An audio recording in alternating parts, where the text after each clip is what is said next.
All right, all right. Good evening, everybody. Good evening, everybody. Come on, you can do better than that. Hello.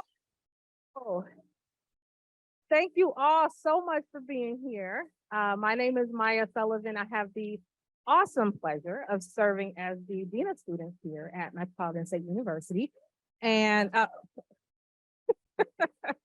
and being part of the magnificent planning team for the Reverend Dr. Martin Luther King Jr. celebration here at Metro State. So it is my pleasure to get us started.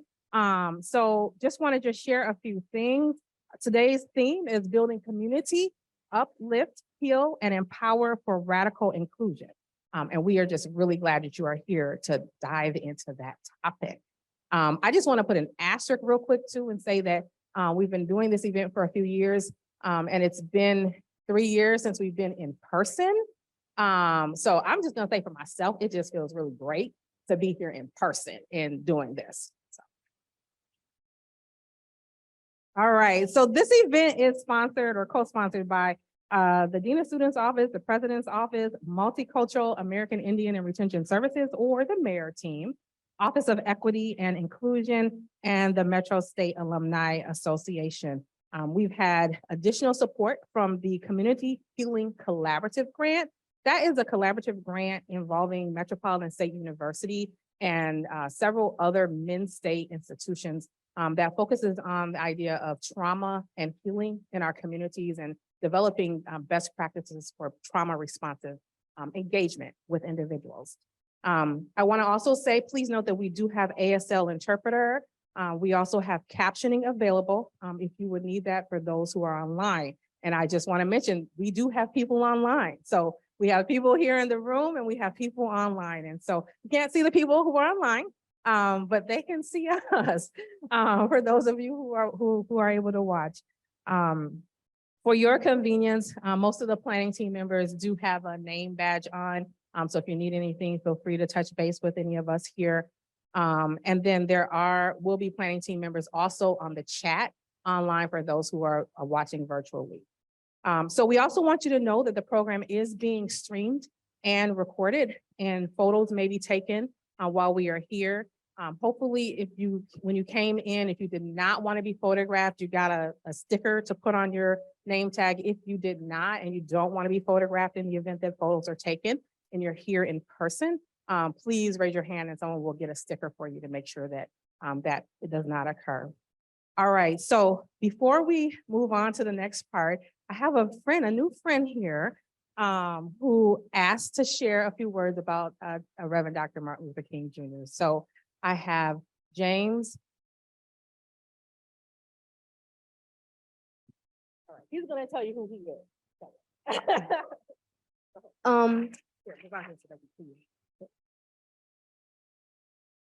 My name is James Lee Alexander Burnett IV, and I'm going to share some words about Martin Luther King Jr. I'm pretty sure we all know about Martin. He stood in multiple boycotts. He was about multiple racism defenses. His I Had a Dream speech was all about how white people and Black people and other colors of race could sit together and eat together.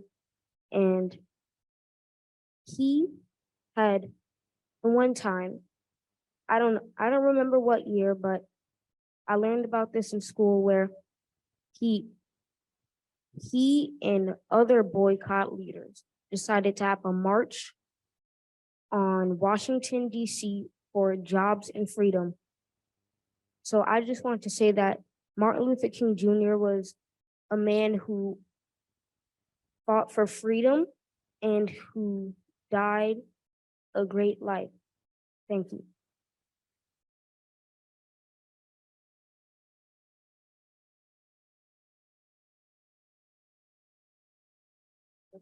All right. Thank you so much, my friend. All right. So what a wonderful way to get us started with the future, which is our youth. So I appreciate that. So I'm going to welcome our Vice President of Equity and Inclusion, Josefina Landrew, up to lead us further in this program. Thank you all.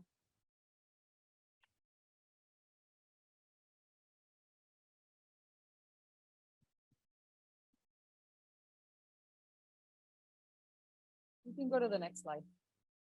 Good evening. I have the pleasure of reading our land acknowledgement for Metro State University. We begin by acknowledging that we are on the unceded lands of the Dakota and Anishinaabe peoples, just 12 miles away from Metropolitan State University. The Minnesota River joins the Mississippi River at a place called Bedote, Minnesota, the place where two waters come together in Dakota. Bedote and the bluff land surrounding Metro State is a especially sacred site, a spiritual and physical place of creation for Indigenous peoples of Minnesota. We encourage each of us who are settlers on or visitors to this land to become familiar with the Dakota and Anishinaabe peoples and their vibrant lives and work. We strive to interrupt the legacy of colonialism and Indigenous erasure by supporting efforts to reunite and restore Indigenous peoples to the land. This is the definition of land back and one of the reasons we do land acknowledgement practice here at Metro State. I also would like to take an opportunity to recognize the members of the 2022-2023 planning team that worked tirelessly for months to put this event together. You can see their names on the screen, and I would like to recognize them if they're here in the room and they would like to stand. We could give them a round of applause. Georgette Gray, Director of Multicultural American Indian and Retention Services. Christine Hansen, Director of Alumni Relations. She was in the front with the check-in. Corey Robinson, Office of Equity and Inclusion and Affirmative Action, who's online. Our own Dean of Students, Maya Sullivan. And the one and only Bernadette Soare, Student Success Coordinator for Black, African, and African American students within the Mayor Department. I also want to just acknowledge the additional support that's been provided to us in the planning process and even to make this happen tonight from our colleagues in Information Technology Services, Center for Accessibility Resources, Gateway Services, and Multicultural American Indian and Retention Services. I also would like to recognize the delicious food those of you who are in person got to eat today. That was catered by RCK, Soul Real Cooks Kitchen. So if you're interested, they've been great partners to work with. Before I turn it over back to our colleagues, I just wanted to welcome all of you and thank you for making the time to be here.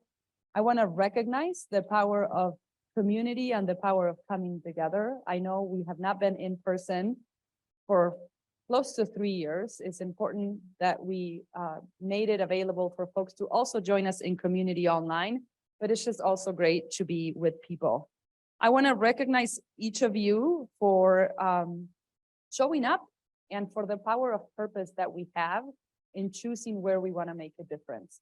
I'm excited to hear about what our students are going to share with the pieces that we're going to recognize today, but also what our keynote tonight is going to share with us. And I hope we all walk away inspired and in celebration of Martin Luther King, but also to continue to do the work we have to do every day here at the university and in our communities.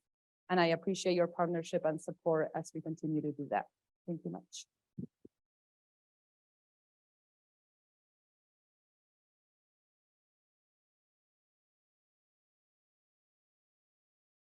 Thank you, Vice President of Equity and Inclusion, Dr. Josefina Landry. I'm a little nervous, so bear with me. Oh, okay. Okay. My name is Bernadette Soare. The pronouns I use are she, her, and hers, and I'm honored to introduce Dr. Denise Elizabeth Williams. Dr. Do, if you will. Yeah, well, Dr. Du serves as a professor and College of Management Department Chair for Management, Entrepreneurship, and Human Resource Management with Metropolitan State University College of Management. She focuses teaching and research in organizational behavior, entrepreneurship, diversity, agility, women, leadership, and career readiness. Directly the result of Dr. Martin Luther King's impact on civil rights and inclusion in education and a historical family commitment to higher education. Dr. Williams earned a PhD and a master's degree from the Kelley School of Business at Indiana University, an MBA from Wharton School of Business at University of Pennsylvania, an economics bachelor's from Historically Black Colleges and Universities, HBCU Spelman College in Atlanta, Georgia. Dr. Williams integrates her 25 years management experience and thinking like an entrepreneur with national corporate organizational leaders, including General Mills, Robert Half International, and United Airlines, as well as being an independent consultant. Committed to empowering the highest potential in learners, she integrates her experience, education, and national coaching certifications with the Coaching Diversity Institute and Entrepreneurial Mindset Profile in innovative learning environments, programs, and community initiatives. Please welcome Dr. Du.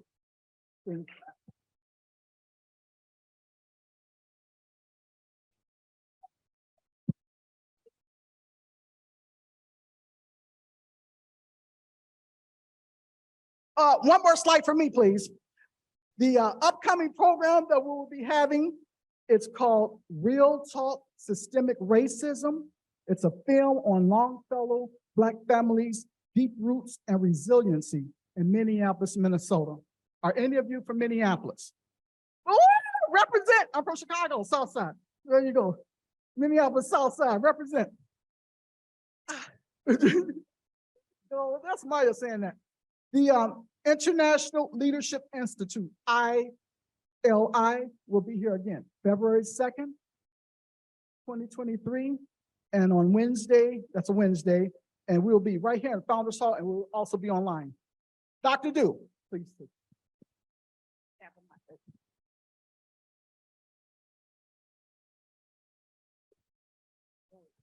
Thank you, Bernadette, for that introduction and for sharing about the next important thing. Did you guys write that in your calendar? That's the next place to be. We want to thank you and your team for all the and all that you do for our students. Welcome to our celebration. Building community, uplift, heal, empower for radical inclusion. I'm going to break that down for you. Okay? So to build community, we have to uplift, we have to heal, and we have to empower ourselves and others.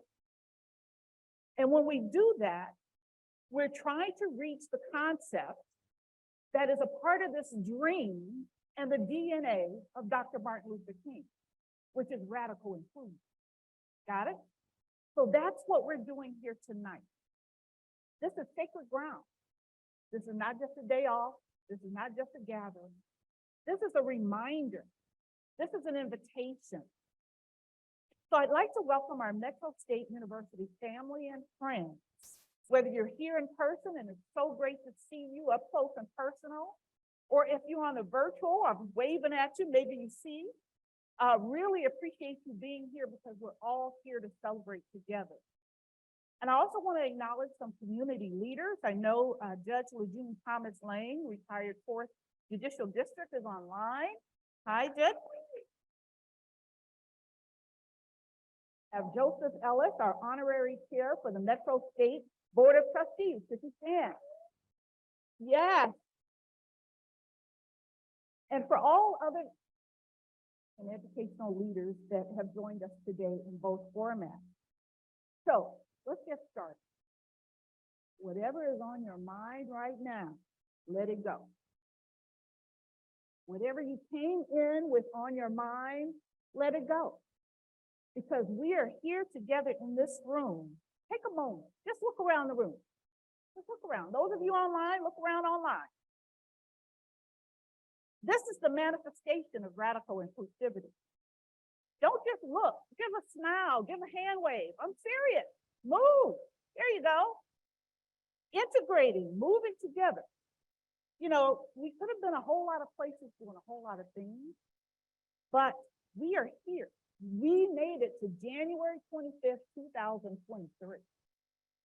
We are here together, so we need to celebrate that. Can we give a handshake, hand clap for that?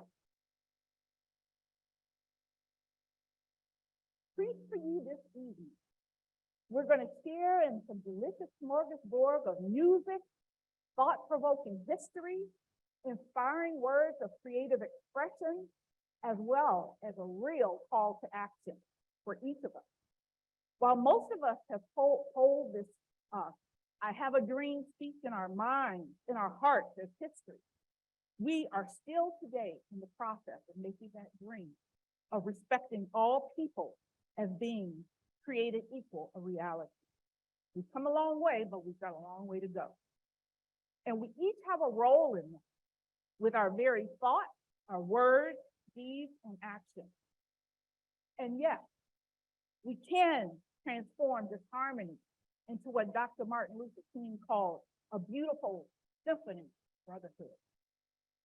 And one of the easiest ways to do that is through music, lifting up our voices. And I'd like to invite you to join together, celebrating a bit of significant history. We're going to join together in singing, lift every voice and sing. But I want to tell you a little bit about it, because in 1990, this beloved poem was written by Harlem Renaissance writer and NAACP leader, James Weldon Johnson, and set to music by his brother. It speaks joyfully about the hope and resilience of Black African-American people, transcending the enslavement and discrimination of the past and celebrating freedom. In 1919, the National Association for the Advancement of Colored People, NAACP, dubbed Lift Every Voice and Sing the Negro National Anthem for its power in voicing a cry for liberation and affirmation. So I invite you, wherever you are, in the room or online, we're going to lift our voices, because freedom is a song and a dream that we all share, regardless of our circumstances. So we're going to see the words on the screen, and we're going to have some music playing.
To the place for which our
so much for doing that. Thank you for that. Thank you for saying yes to singing. Oh, thank you. Thank you for saying yes to singing a song full of hope and full of faith. And yes, let us march on till victory is won. At this time, it's my honor and privilege to introduce you to the leader of this fine institution, President Virginia Jenny Arthur. I'll share with you a little bit about our illustrious leader here. Virginia Arthur became the 7th president of Metropolitan State University, a member of the Minnesota State Colleges and Universities, on July 1, 2016. She joined Metropolitan State in 2012 as provost and executive vice president. During her tenure, the university has completed a strategic plan focused on educational equity, forged bachelorette completion partnerships with 10 two-year colleges located in the Twin Cities metropolitan area, opened the Jason and Carter Science Education Center and a student center, expanded programs in the natural sciences and cybersecurity, strengthened faculty development, and expanded online learning. Metropolitan State is ranked 67 on the CollegeNet 2021 ranking of social mobility. President Arthur serves as the executive committee of the Coalition of Urban and Metropolitan Universities, the board of IAMN Canvas Compact, Black Men Teach and Science Museum of Minnesota. She is the chair of the board for the Cruz organization, Latinas United in Service. In 2019, she was honored as one of 50 women in this Twin Cities by the Minneapolis-St. Paul Business Journal, and as one of AARP's 50 over 50 in 2020. Previously, Madam President served the University of Northern Iowa as an associate provost for faculty affairs from 2009 to 2012, and the College of St. Benedict and St. John's University from 1985 to 2009 as a faculty member in business law and strategy for 24 years, 7 of those as chairperson of the management department. So Jenny holds a bachelor's degree in economics and business administration from Syracuse University and a JD degree from the Washington College of Law at American University.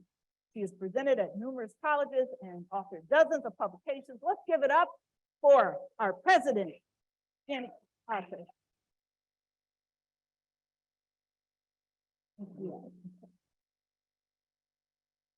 Get up and stop that. It's going on much too long, but it's so good to see you all in person. Good evening to those in the auditorium and to those of you online that I can't see, but I know you're there. I have faith. Thank you for joining us for today's program to celebrate, honor, and reflect on the words and actions of Reverend Dr. Martin Luther King Jr. What an opportunity we have to be inspired and to learn. I know that the organizers of this gathering and event have already been recognized, but I want to give my special thanks to them because I so appreciate the work. I think they rest tomorrow and then on Monday they get started again planning for next year. So I'm really grateful for their work, and I'm so happy that we have Dr. Duchess Harris to speak with us tonight. She and I were recognized as 50 over 50 in the same year. So, you know, we never did have chin and stools as, you know, that cocktail party. But anyway, as Dean Sullivan and Dr. Williams noted, the theme for tonight's event is building community, uplift, heal, and empower for radical inclusion. It builds on the university's theme for the year, which was set at our opening convocation last August, of embracing radical inclusivity, creating a place where all belong. And I think I see a few people wearing the radical inclusivity t-shirts from the start of the year. Tonight's theme and the concept of radical inclusion certainly calls to mind Dr. King's vision of the beloved community. It made me think about how Metro's longstanding mission commitment to creating an anti-racist learning community and our embrace of radical inclusivity can help us to create the beloved community envisioned by Dr. King on our campus. And because I believe in the power of our students to change the world, that what they learn and experience here will spill out through their lives to move the larger society in which we exist toward that ideal.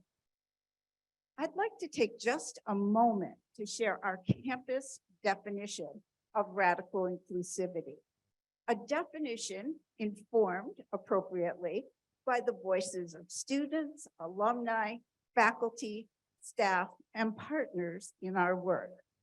We did this last year when we were identifying the core distinctive features of Metro State.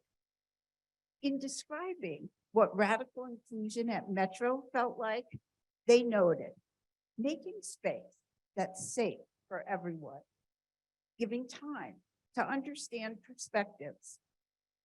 People look like me or take the time to understand who others are. You're free to be who you are.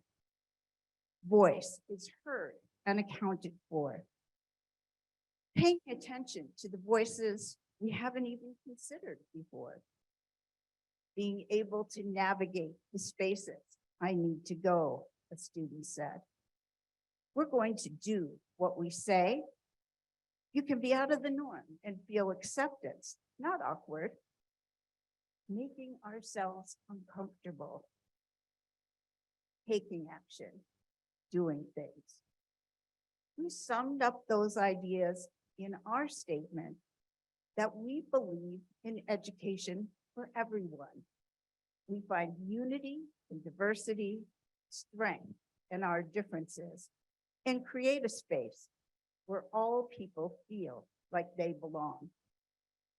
As I have read more about Dr. King's thinking about the beloved community, I have learned that it involves personal and social relationships created by love.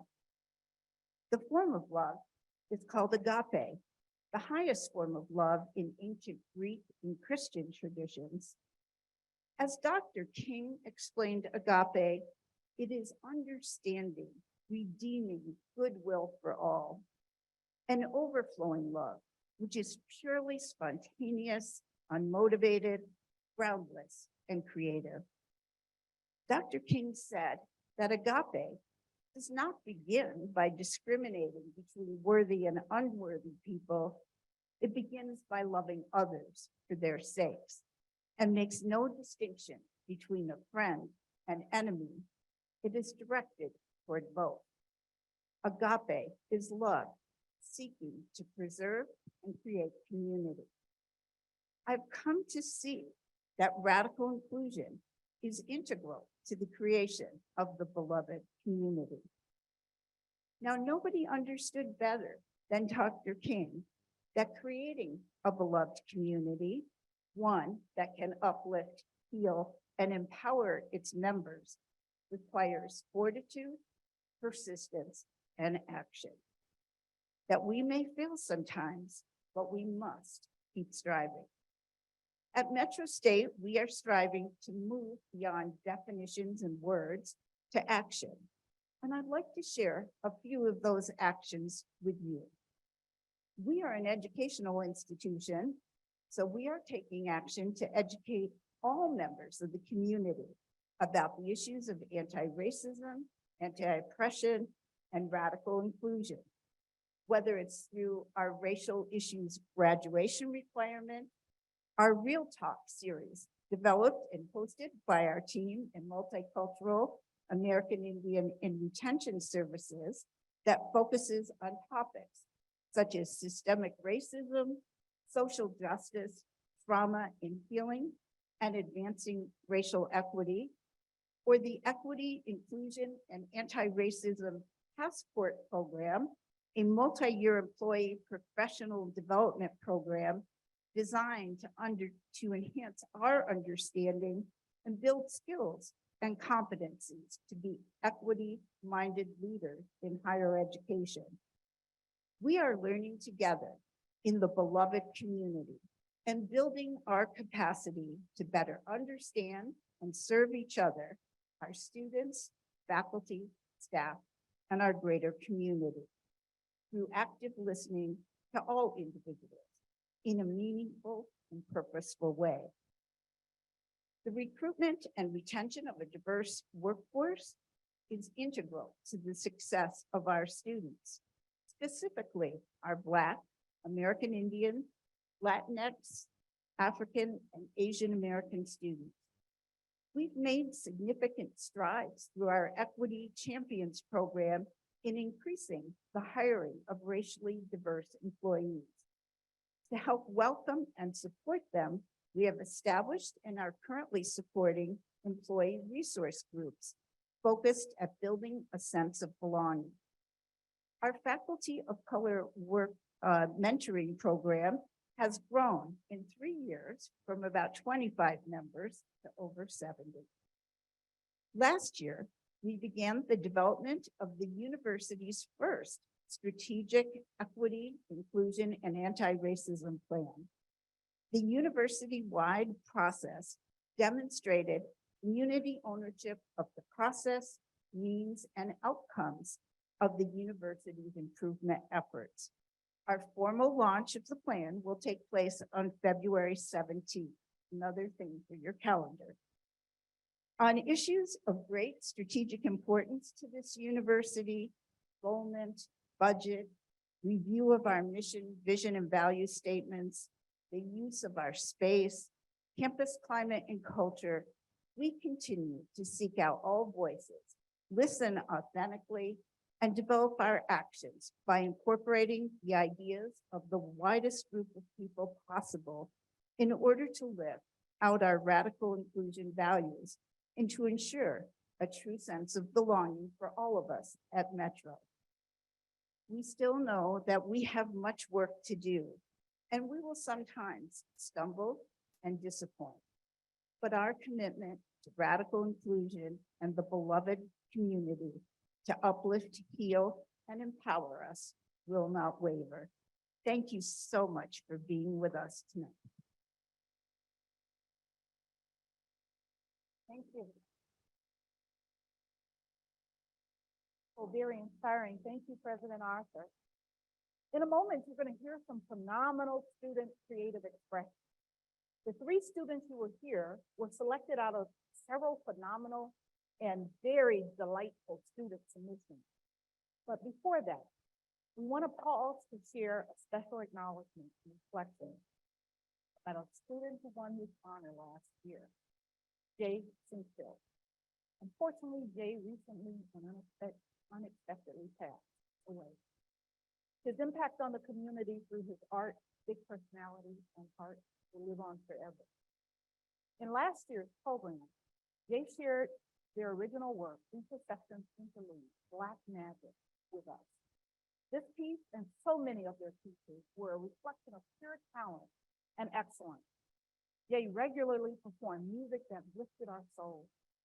Some words, Jay, we call him Diva Jay.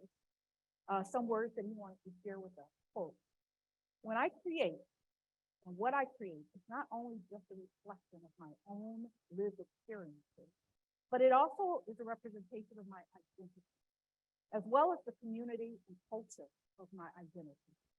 I am a Black, femme, queer individual. My Blackness is my power. My femininity nurtures my prowess, and my queerness is rooted in my ancestral knowledge.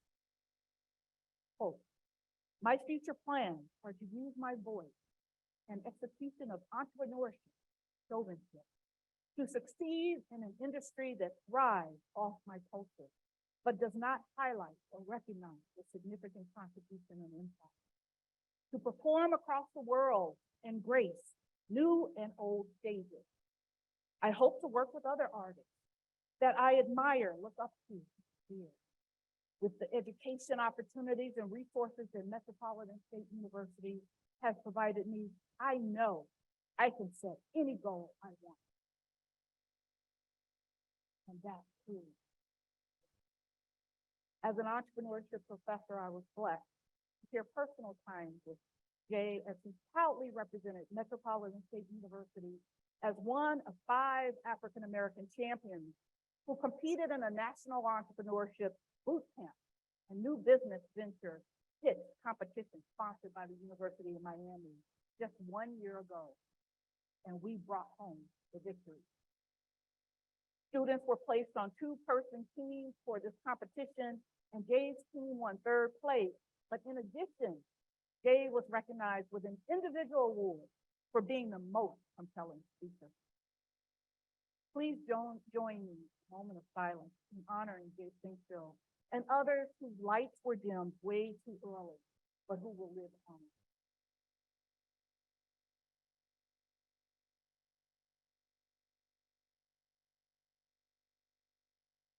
Thank you. So now as we return to this moment and celebrate the light that our phenomenal students today want to share with us, let's open our hearts and our ears and our minds to their music. Now we're going to share this exceptional creative expressions of these students who submitted their work this year. We're going to share the audio from our first student, Ellie Simmons, as he is unable to be here totally, physically, but he is definitely here in spirit. So we're going to play the audio of Eli Simmons. You don't know my story, all the things that I've been through, and you can't feel my pain and what I had to go through to get here. You'll never understand my praise, so don't try to figure it out. Just know my struggle is for real. Oh yeah, yeah, yeah. My struggle is for real. We fight for a right to be right, but we become minions to our opinions, and of the need to procrastinate is never lacking when in time of the opportune of discriminate appears faithfully when face to face. How did we get here in a place so dear, and a time of the unknown is exposed, but yet we have not openly disclosed to the fact that the fight is tight against the victim's right? How many of our endangered species are treated like feces just for being categorized as a minority? We take it in stride and hold on to our astute amount of pride just to be told access denied? ¿Cómo te llamas? What you say about my mama? How distorted when our language is reported. How can you see me, respect me, love me, help me when you don't take the time to understand me? It is a shame to be looked at as a sin and help and access to resources where it's thin just because of the skin the victim resides in. Imagine fleeing from a nation who promotes castration, castration of life, castration of family, castration of economic success, castration of dreams that would allow them to be their best, to come to a land who says, we don't like your hands. The efforts put forth, the lessons learned, but the respect not earned, to be called a miscreant just because they are an immigrant. Having to weigh the greater evil of being entangled in the dishevel of sex trafficking or standing before a new nation and letting that nation attack me. Did the victim have a choice when the victim had no voice, trying to stay the course while being whipped like a horse, or the horse in their voice has caused some discourse because of the flag that they wave is a flag that could put them in their grave for the way they behave? They should be neutered or spayed because God didn't make them that way. She went to the bank to get a loan, and the teller tells her, you can't afford a home. She has labored for her community, became CEO of Unity. Her hair is long and her strides are strong. She tells her people that the teller couldn't see her. She says, you don't feel me though. As the teller says, at least you have your casino. Life, liberty, and the pursuit of happiness was your inalienable rights. We don't want the fright of you in our neighborhood. Nah, we good. Go back to the hood. This land is your land. This land is my land, from California to the New York Island. But yes, she's trapped and sold under wraps. She cannot scream because the land has been bequeathed to those who had no respect for its seams. Can we be aware of our level of affect and care? What's mine is mine and what's yours is mine. Wait, what? Is there no discussion of the situation?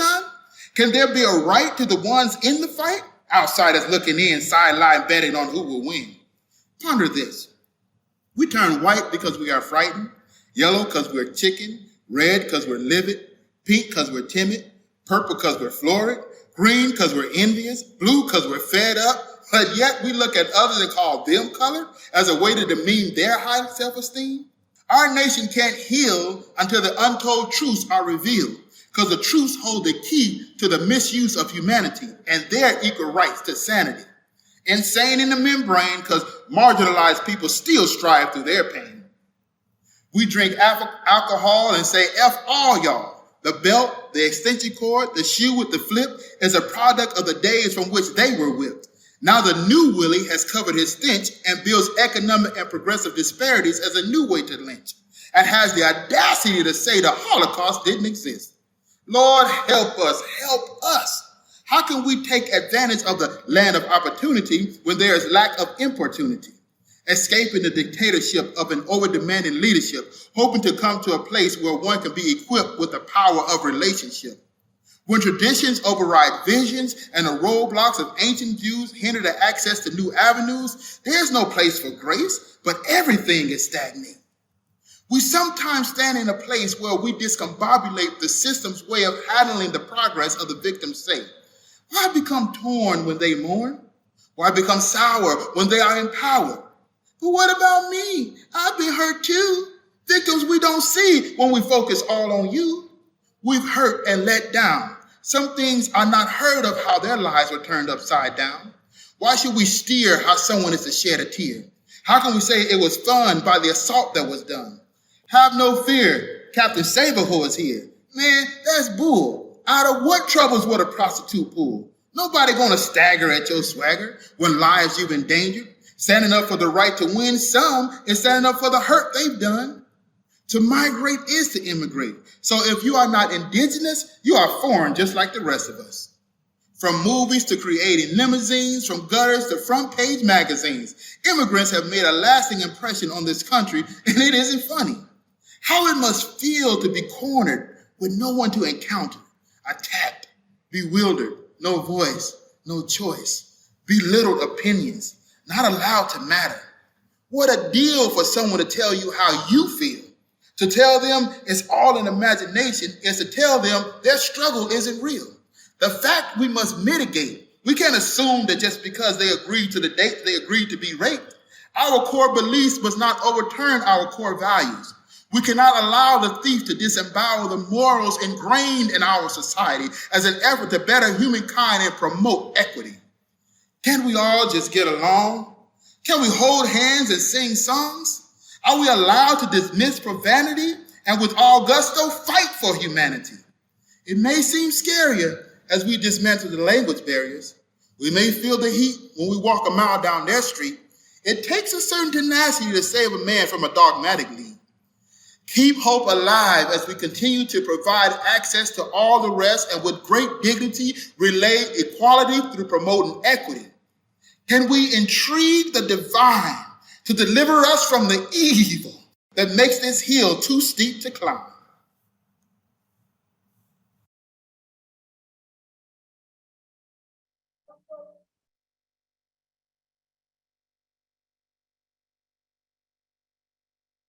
Eli Simmons, speaking the truth.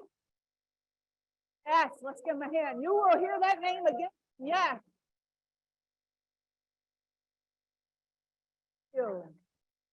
So next, you're in for a treat with another historical form of cultural expression.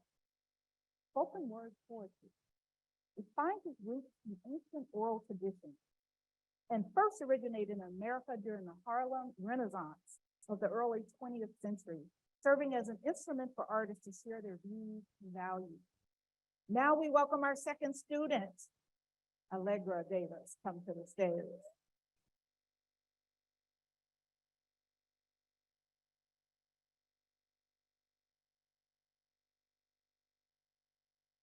Thank you all for this opportunity. I do not take it lightly. To carry the dream. I wish that I could tell you, sir, that I was judged mostly by the content of my character and not the color of the skin I came into this world with. However, I would be telling a lie if my lips parted to utter those words. I taught to hate the color of my skin because poverty and death hung over my head like the sign posted above Christ that read, "This street, the King of the Kings," as if the color of my skin was a curse. And every day I had to endure the silent epithets of those who were supposed to love me. I became a curse in my own right. How can this little Black girl born with pure innocence in her eyes become cursed? She became cursed because she believed the lie, like how she would only be seen as an angry Black woman. Or you may get this one part right, but you ain't gonna ever be nothing. Or walking down the street is a crime. You don't know how to read the signs. Or you can't really do that here because colors ain't really allowed, even though the signs say all welcome. Or you can only dream this much because niggas can never make it too far. I almost ate the fruit the world tried to give me. Then I had to ask God how you, who stood with clarity of mind and fully aware of your Blackness, can speak about a dream of freedom for the Negro. One that has sparked hope for every generation and generation. Then he helped me understand that your dream was really true. That humanity would look beyond faults, failures, fears, color, and religions, and see that we need God first, and we need each other to survive. Our bodies, all made from dirt, and when we die, we go right back into the ground, almost like we never existed. So we strive in this life to make imprints on the world so we don't feel as though we've wasted our time here on this earth. When truth is, the only thing we are really missing is the breath of God breathed into our very nostrils. We are a generation and people who honor God with our lips, but our hearts and our actions do a disservice to humanity because we gauge character on one's ability to look, smell good, one's ability to perform and be accepted amongst an audience of our peers, one's ability to produce what we think is fruit, beautiful homes, money in the bank, a perfect family, our own version of what it means to be safe and protected, and a list of degrees in the name of being good, without regard to those who suffer on our way up this Tower of Babel we have built, trying to get to heaven on earth. But just like in the good book, God will always move accordingly because there is only one way in.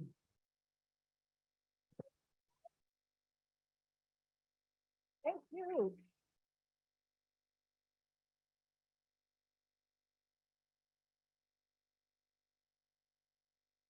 Woo! The, the talent. Oh my goodness. Fabulous. Thank you so much. Dr. Martin Luther King Jr. once said, life's most persistent and urgent question is, what are you doing for others?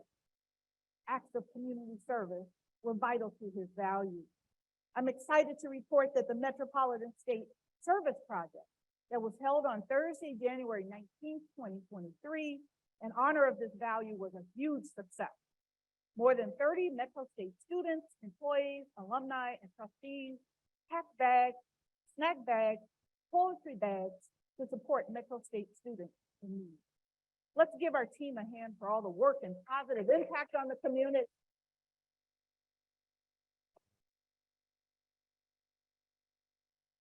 Now we're ready for our keynote speaker, almost. I'm going to share with you her bio, and then we're going to hear from our final student, Awaki Pepe McKenzie, powerful creative expression, and it will be on screen. When our student is complete, I'm going to ask Dr. Harris to join the stage. Dr. Harris. American Studies and Political Science professor Duchess Harris is the recipient of the 2021 Thomas Jefferson Award. The award was established in 1961 by the Robert Earl McConnell Foundation to honor members of the McAllister community who exemplify the principles and ideals of the third president of the United States. Dr. Harris was selected by a committee of past Jefferson Award winners. It was such a thrill, quote, to be able to bestow this award upon Duchess, who has made such extraordinary contributions to the campus, the local community, and the world, said President Suzanne Muzera. She is a beloved teacher, role model, scholar, and leader. We're so very lucky that she shares her talents and gifts with Callister every day. An interdisciplinary scholar of contemporary African-American history and political theory, Dr. Harris's work has focused on events of Black political importance that have largely been ignored or neglected. She has authored, co-authored, or edited 5 academic books, numerous peer-reviewed articles and book chapters. Professor Harris is particularly proud of her work on the Duchess Harris Collection, a series of 120 books for students in grades 4 through 12 that address issues of race, gender, and class in America. Professor Harris arrived at McAllister as an instructor and a visiting assistant professor in 1994, teaching courses in women's and gender studies. In 1998, she joined the tenure track faculty in political science and African American studies. She was tenured in 2004, earned a JD in 2011, and was promoted to full professor in 2013. Woo! Dr. Harris was also a founding member of the American Studies Department and served as chair for 8 years, including as inaugural chair. The breadth of courses Dr. Harris has taught is wide-ranging, but includes foundations of U.S. politics, policy analysis, healthcare in the United States, Black political thought, race and law, the Obama presidency. Among the things she's most proud of during her time at McAllister are the lifelong bonds she built with her students in classrooms. Off campus, Professor Harris has served on many boards as well, including the Friends of St. Paul Library, Governor's Council on Public Defense, Theater, Minnesota Women's Foundation, and Governor's Council on Black Minnesotans. She's also likely the only McAllister faculty member who has thrown out the first pitch at the Minnesota team. So we're going to hear from our student, and then we invite you to the stage.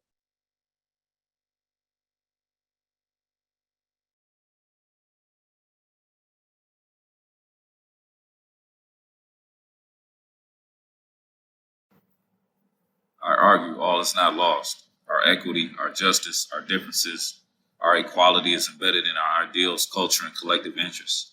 Our justification is buried in our heart, folklores, morals, and mythologies. Not just any equity, not any sort of justice, our reciprocal equity and justice, our equity and justice and solidarity. I argue because we can use our past transgressions to reshape, and reshape again our personal characters. Because we can use our collective consciousness to smelt, resmelt, and pour into a mold social justice that justifies the collective. Yes, we can. I lament, all is not lost. There is no doubt we shall destroy ourselves in the misuse of our own instruments, our own minds, our own thoughts, our own ideas, our own singleness, but conflicting directions are necessary to find a righteous direction. So we can direct, redirect, misdirect, meet in the middle of nowhere as humanity. But we must first get directions from above. Look up, beauty out of chaos.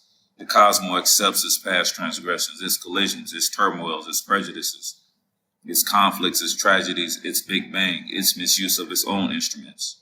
Although it didn't do it by faith alone, it used the justification of its oneness, its beauty, its darkness, its light, its differences, its stars, its collective, its alpha, its omega, its future that is preserved for us. I scream, all is not lost. We still have roses. Do you remember those roses? No, not that rose from the corner store. It's only sold as a single. I'm talking about roses. No, I mean the roses that cannot be blamed on the boogie, the good times, the sunshine, the moonlight. I said boogie, and no, not the roses that do not come with sweet and succulent chocolates. I'm talking about the assorted roses, the ones you see when you look at the collective, the pink, the yellow, the black, the white, the red, this collection of roses. I see all is not lost. Our present is solidified. Our future is a dream. Our past is rectified. Our roses serve as memory stamps to remember the time when there was one voice, where there was one love, where there was only us. Yes, us, we, the collective, humankind with one common fate and purpose. Do you see?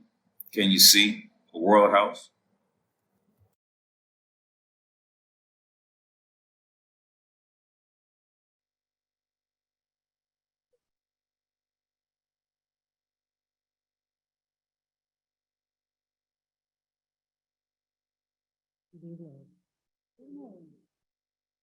Radical inclusivity. The people who are online, I wish you could feel the energy in this room. I haven't been at an MLK event in 3 years, and I am so glad to be here with you guys. So to President Jennings, to Dr. Yu, to Dean Sullivan, thank you for inviting me. I'm glad to be in this space.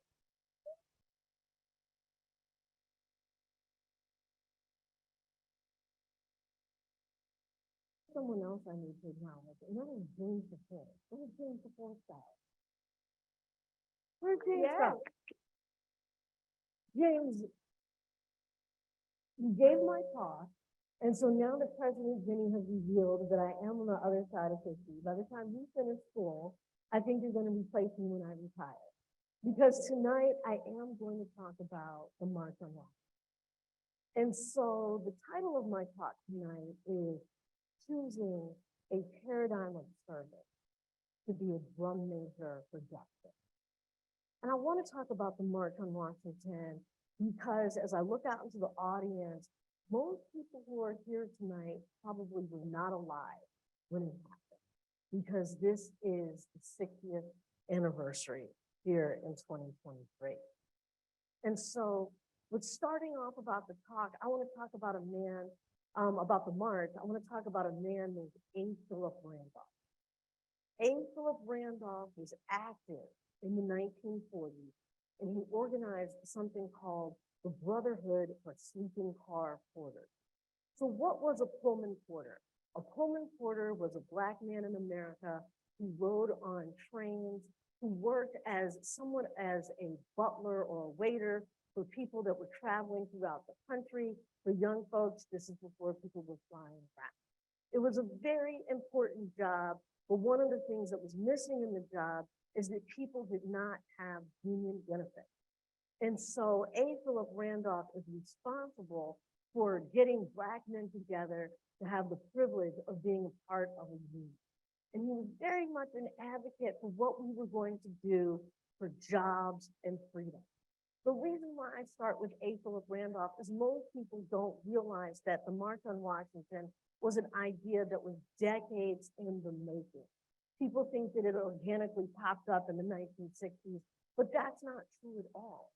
In 1941, A. Philip Randolph approached Franklin Delano Roosevelt, who was president at the time, and he said, Black men need a march for jobs and freedom. Now, Franklin Delano Roosevelt did not like this idea at all for many reasons. One was that we were in a massive world war. So this is World War II, and the last thing he wants is tens of thousands of Black men coming to the Capitol to protest the nation when he's trying to deal with this war. And so he says to Mr. Randolph, if you do not come to Washington, D.C., I can broker a deal for you. And Mr. Randolph says, okay, so what do Black men get? And the president at the time says, I will sign Executive Order 8802, which will desegregate federal jobs, which was incredibly important because Black men could not work for the federal government at this time. And so Randolph acquiesced, but he was not happy. And he was not happy because he did not think it was enough. And so for the next 20 years, he's insisting upon a march for jobs and freedom. And so the 1963 march that we all know about is a result of these efforts. effort that came out of the labor movement. And I want to emphasize this because often we think about the ministers who were standing up there as middle-class people and not working-class blue-collar people. And it's working-class people that made it such that we had this march. The other thing is people don't realize why 1963 is the year, right? Why not 62? Why not 64? It's 63 because it's the 100th anniversary of the signing of the Emancipation Proclamation. So when Abraham Lincoln signs the Emancipation Proclamation, there's the notion that, okay, Black folks who were formerly been enslaved will now be free. But people don't really interrogate what the concept freedom is. And that's what Randolph is arguing, and that's what others are arguing, that 100 years later, there's the possibility that we are not free. Now, if I digress for a minute and just talk about at this time as well, you get the 13th Amendment. The 13th Amendment says those who were formerly enslaved are now free. What's the caveat? Unless incarcerated. Okay? And because you have that, look where we are today. And so the march is actually organized by a coalition of organizations.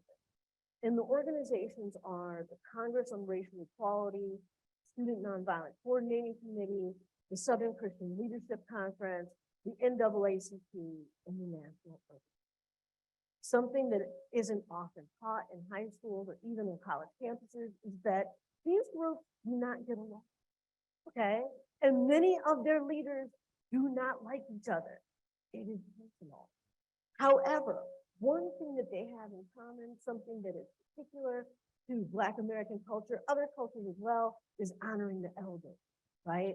At this point, Mr. Randolph is an elder, and all the leaders from these organizations are willing to put aside their differences to try to make this march happen. So what are the differences? At this point, John F. Kennedy is the president, and the NAACP, Urban League, are favorable towards Kennedy. And a lot of Black people aren't. You don't learn about that in school either. And they're favorable towards Kennedy because they think that he's going to support this march and that it will put forth a civil rights bill. The Southern Christian Leadership Conference is a little more hesitant. Okay, they want more. They want economic empowerment. They want to go beyond the bill that Kennedy is thinking about. Now, the Student Nonviolent Coordinating Committee, those are the young people. They are the radicals. They are the most concerned. And they are led by a young man who's about 22 years old, the late, great John Lewis, okay? And John Lewis wants to get up in front of the crowd and talk about some form of repair, some form of reparation. And it is only out of his respect for A. Philip Randolph that he does not do that. Because John Lewis admits older in life that he was young and impatient the way many of us were, and that Randolph knew that that would not be the approach. Then, of course, there's the Congress on Racial Equality. They don't like Kennedy at all, and they want to condemn. They do not, but this is their position. And so the March on Washington, when we learn about it today, we think that it was like this really kind of calm, peaceful, coming together. There were speeches, everything kind of works out. But behind the scenes, it's incredibly messy. And one of the things that's messy is that you have the majority of white Americans are opposed to the march. There's public resistance. And the reason why there's public resistance is because there's fear that violence is going to break out. And if you think about where we are in our political moment now, that's not surprising. And so I bring up those tensions then in the 60s because they're similar to what happens in America, you know, with what we're living through now. So I have some things here to show you that, of course, 94% of Black people thought that Martin Luther King's movement was favorable. Okay, the issue is that only 36% of white Americans agreed, and not only that, half of white America thought that King's strategies were harmful. right? So I want you to take that in.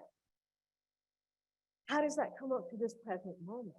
So the data shows us from the Gallup polls and the Pew reports and all these things that as recently as 2017, the racial divide around Black Lives Matter looked very similar to the divide that we had in the March on Washington, where 65% of Black people thought that Black Lives Matter had merit, had validity. And in 2017, and I take this moment, right, because 2017 is, of course, before we have some other extraordinary things happening, including the murder of George Floyd, only 25% of white Americans agree. So let's talk about the I Have a Dream speech, okay? Because the I Have a Dream speech has been co-opted by everyone in the world, taken out of context, and I'm going to talk tonight about the fact that not only did King talk about racial harmony, of course he did that, he also spoke to inequality, and we have to take that in. And so one of the things that King says is, the Negro is still not free. 100 years later, the life of the Negro is still sadly crippled by the shackles of segregation and the chains of discrimination. 100 years later, the Negro lives on a lonely island of poverty in the midst of a vast ocean of material prosperity. 100 years later, the Negro is still languishing in the corners of American society and finds himself in exile in his own land. So we have come here today to dramatize a shameful condition. In a sense, we have come to our nation's capital to cash a check. So he goes on to say, when the architects of our republic wrote the magnificence of the Constitution and the Declaration of Independence, they were signing a promissory note to which every American was to fall heir. This note was a promise that all men, yes, Black men as well as white men, would be guaranteed the unalienable rights of life, liberty, and the pursuit of happiness. If you look on the screen, I want you to underscore that the major point that he's making is, it is obvious today that America has defaulted on this promissory note insofar as her citizens of color are concerned. Instead of honoring this sacred obligation, America has given the Negro people a bad check, a check which has come back marked insufficient funds. But we refuse to believe that the Bank of Justice is bankrupt. We refuse to believe that there are insufficient funds in the great vault of opportunity of this nation. So we have come to cash this check, a check that will give us upon demand the riches of freedom and the security of justice. We have also come to this spot to remind America of the fierce urgency. So he has a dream, but he also wants to cash a check. Dr. King knew better than anyone the urgency of now. So just a few weeks after he delivers the I Have a Dream speech, there's a bomb in Birmingham, Alabama that killed 4 little girls. And I need to make this connection because if you don't do this the way that I do for a living, some of these pieces don't come together when you realize that what happened in Birmingham is a direct response to people that do not want this check passed. So Dr. King wins the Nobel Peace Prize. And as we know, for a moment, he's quite glorified in the United States. But then there's a dip and there's a fall, and his popularity starts to diminish. So 2 years after he wins the Nobel Peace Prize, we end up having Watts occur. And then go forward 1 slide here. Okay, and when Watts happens, this is a neighborhood outside of Los Angeles that is stricken with poverty, that is filled with Black people, that has police brutality and corruption, and it's very disruptive. And alongside of that, what is happening is then after John F. Kennedy is killed, Lyndon B. Johnson becomes president, he signs the Voting Rights Act, And when he signs it, it's live television. He puts his pen down, he looks into the camera, and he says, "We shall overcome." And it is a moment the king admits that it brings him to tears with a hope and a promise that then ends up dissipating because King has the unmitigated gall to actually disagree with the president, right? And so he was supposed to be grateful and appreciative because Johnson signed the Voting Rights Act, but Johnson also is in favor of the Vietnam War. And so when King speaks out against the Vietnam War and speaks against what the military is doing in this third world country with other people of color in the world that he feels are being oppressed for no reason and that the US should not be there, King says, "I saw the dream turn into a nightmare as I watched the war in Vietnam escalate," which then of course makes people think that he is not patriotic.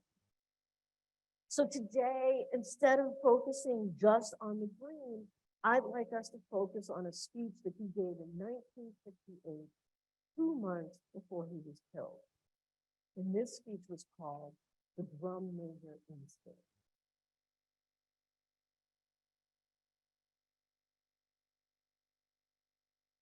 So in this speech, he says, "If any of you are around, then I am here to meet my day." And people said that he could feel it, right? This is 2 months before he was killed. He says, "I don't want a long funeral. And if you get somebody to deliver the eulogy, tell them not to talk too long. Every now and then, I wonder what I want them to say. Tell them not to mention that I've won the Nobel Peace Prize. That isn't important. Tell them not to mention that I have 300 or 400 other awards. That's not important. Tell them not to mention what I'd like somebody to mention on that day that Martin Luther King Jr. tried to give his life serving others. I'd like for somebody to say that I tried to love somebody, that I tried to be right on the war question. I want you to be able to say that I did try to feed the hungry, and I want you to be able to say that I did try in my life to clothe those who were naked. I want you to say that I did try in my life to visit those who were in prison. I want you to say that I tried to love and serve humanity. Yes, I want you to say that I was a drum major. Say that I was a drum major. Say that I was a drum major for peace. I was a drum major for righteousness. And all the other shallow things will not matter. I won't have any money to leave behind. I won't have the fine and luxurious things of life to leave behind. But I just want to leave a committed life. And that's all I want you to say. So as I stand here in what we have called sacred space, I feel this energy, I feel so honored. Here on January 25th, 2023. Today is a day for us to ask, how can we be drum majors for justice? We can be drum majors for justice through a paradigm of service. And so we all know that life is reciprocity. We can't live for ourselves alone. To move forward, we have to give back. And to me, that's the greatest challenge. To be a citizen in this democracy, we have to give something back. We gain from serving others. So if we want to feel good, we have to go out and do some good. And it sounds like Metro State has been doing all the good. But when we do good, we need to strive for more than just a good feeling that service provides, because doing good actually makes you better. If we operate from the paradigm of service, our lives will have more value. When you choose the paradigm of service, looking at life through that paradigm turns everything you do into a gift. Dr. King said, not everybody can be famous, but everybody can be great, because greatness is determined by service. And I know in the last 10 days, we've heard that quote a lot. If you go a little bit further though, King said, you don't have to have a college degree to serve. You don't have to make your subject and verb to serve. You don't have to know about Plato or Aristotle to serve. You don't have to know Einstein's theory of relativity to serve. You don't have to know the second theory of thermodynamics and physics to serve. You only need a heart full of grace and a soul generated by love. And so I applaud everyone who has been serving in the context of what this institution is doing. And let this be the beginning of our service in 2023, not the end, not that we all came out on a cold night in Minnesota and we sang some songs and we came together and now we're done. No, we're going to move it forward because that's who we are. So I want to leave you with this final thought.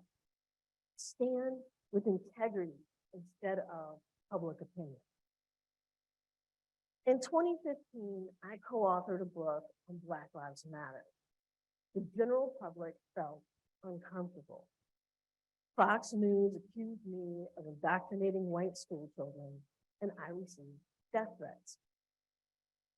Now, in 2016, we go here, I co-authored a book about the Black women who worked at NASA from World War II to the moon landing. Instead of receiving death threats, I was asked to appear on local news 5 times in just 13 days. Now, to me, what's interesting about this, though, is that I worked on both of these projects with the same co-author, I had the same publisher, but 2 very different responses, right?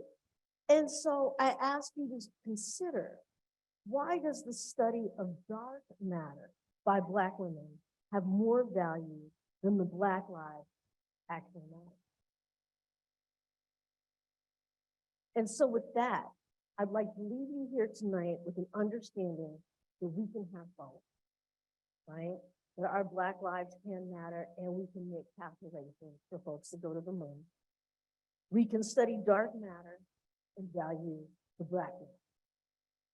And so maybe King had a dream in 63, but maybe this is the dream for the 21st.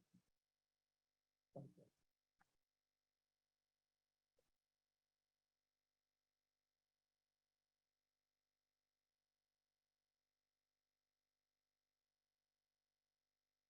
Ah.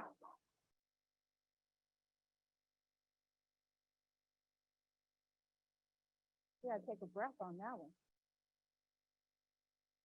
So I promised you sacred space. And I promised you music, creative expression, history, and reflection. And now I'm in the space of a new level of understanding of radical inclusion. Because to be radically inclusive, we have to have radical courage. We have to be willing to have radical truth. You will be leaving tonight different than you came in. It's going to take some time for the process. The things were revealed in a whole different way tonight. And we will be leaving differently. Before we leave, I'd like to invite our provost Amy Gort to the stage to have some words. Then I'm going to come up and they'll send us out dancing.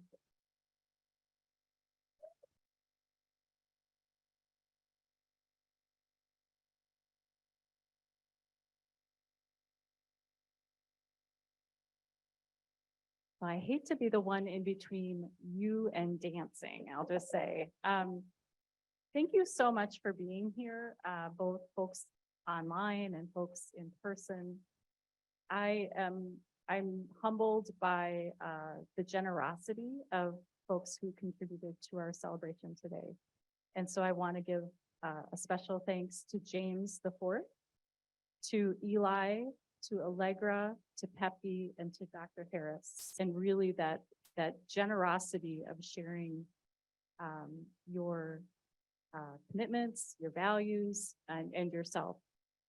As I was thinking about the overarching theme about building community and reflecting on Dr. Harris's really charge to live our lives serving others, thinking about the idea of synergy. And this is an idea where individuals working individually can get a certain amount done, but people working together and in community can get more done, right? Synergy.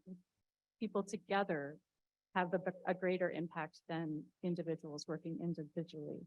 And so I want to, reflect on, and I'll leave here reflecting on being a drum major for justice and working alongside all of you and who will be the drum major in this particular circumstance and who will be the drum major in that particular circumstance, and call each of us to bring our strengths and our values and our gifts and our faith and all of the parts of us to this really important work. So thank you all for being here, and I'll turn it back to Dr. Du. Thank you.